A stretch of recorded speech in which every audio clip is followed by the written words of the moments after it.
Hi, welcome to the Urban Outdoorsman SoCal video. My name is Danny Milton. Today I'm going to be showing you guys how I like to mount my different GoPros onto my helmet and the type of angle or the type of scene that I'm looking for while I'm riding my mountain bike. The two cameras I'm going to be using today is going to be the Hero 11 Black and the Hero 11 Black Mini. The Mini is going to be on the front, that's going to be the forward-facing camera, and the Hero 11 Black is going to be on the rear of my helmet. That way I can get some of those shots of my buddies following me down some of these trails. If you guys want to see some full runs of me using this camera setup with the Hero 11 Mini under my visor and the Hero 11 Black on the back of my helmet, I did a video with two of my buddies, Jeff and Craig. We did like a Laguna, an Aliso Laguna loop. I'll have a link to that video right here. We did stair steps, Old Emerald, TNA, and Mentally Sensitive, but those are going to have full runs of this video setup, you know, camera on the front, camera on the back. So you guys can go watch that if you want to see how it all turns out. So I'm doing all this testing because I've been using backpacks in the past and having the GoPros mounted to my chest, but I just don't like wearing backpacks that much anymore, especially on the e-bike. I don't have to carry as much gear with me or water. Usually I'll just have like a water bottle with me. So I have been mounting the cameras on my helmet. As far as the front-facing camera goes, there are several different ways I like to mount the camera to my helmet itself. Typically, anytime I'm using my cameras, I'm using my full-face helmet. It's just a little bit easier. It kind of, you know, balances out the weight of the camera being on the front. I have been able to mount the GoPro Mini because it's just a little bit smaller and lighter on the front of my half shell helmet, and I'll show you guys the image of that really quickly as well. So a couple places I have been mounting the Hero 11 Mini is under the visor of my full face helmet and also on the chin bar. So I'm going to be showing you guys all the different video formats I've been using depending on where the camera is. So the perfect scene for me whenever I'm on my mountain bike using an action camera is I want to have the handlebars in the bottom part of the screen, and I want to be able to see at least some of the horizon or blue sky in the distance. Having the horizon in the distance just makes it a little bit more stable, whereas if you can't see that horizon or you can't see the handlebars,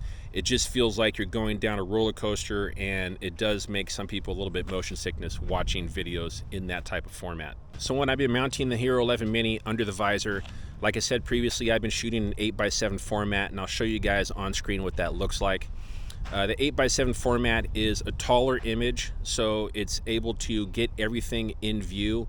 Being up at that higher angle, it was difficult using just a regular 16:9 aspect ratio.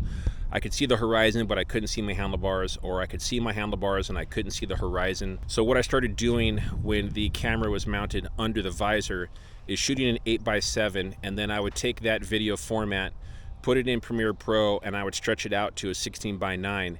And I really like that angle.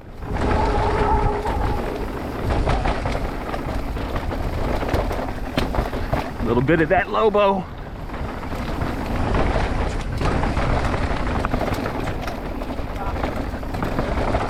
With the camera being a little bit higher, not, you know, near my chest or near my chin, it was showing a little bit more of the steepness of the trails that I was on compared to when you have the, you know, GoPro or whatever camera you're using on your chest. You get that GoPro effect where everything looks flat and easy because the camera's down lower. When I'm using the camera on the chin bar, I can just shoot in regular 16:9, and I'll be showing you guys a bunch of, you know, examples of where the camera is and the type of video formats I've been using in those spots.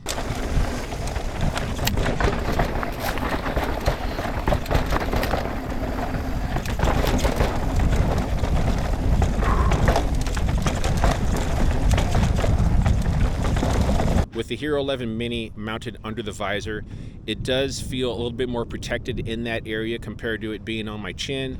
You know, if I do crash, that's probably going to be the first thing that hits, is going to be that camera and the chin bar. So having it under the visor just keeps it just a little bit more protected. I do still like using the 8x7 because it's just a little bit taller. I've been shooting that in wide mode. That's the only camera angle you can shoot in the 8x7 is wide.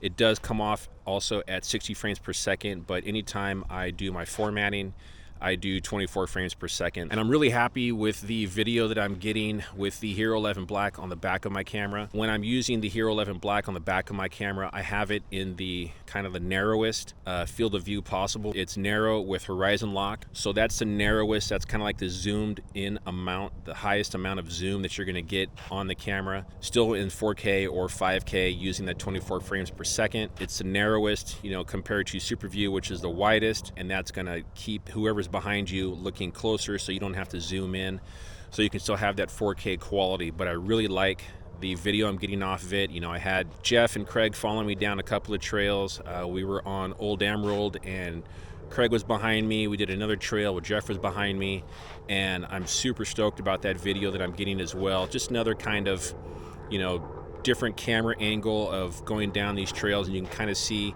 a little bit, you know, what you guys, you know, what your buddies are doing behind you. One of the other things I'll show you too is something that I did with the Hero 11 Mini when it's mounted under my visor, is I bought this special adapter so that you can spin the camera, you know, 360 degrees. So it's very quick and easy to turn that camera vertical mode, and you can get some great vertical footage as well.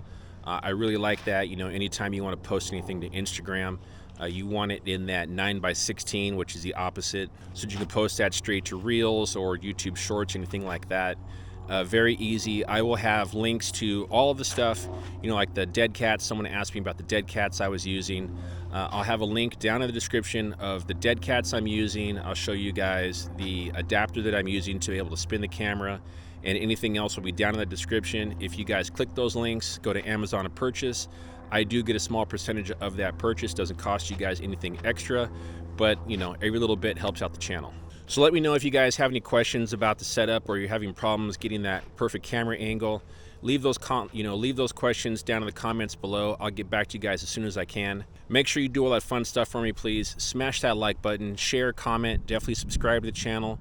Once you are subscribed, make sure you click that bell notification.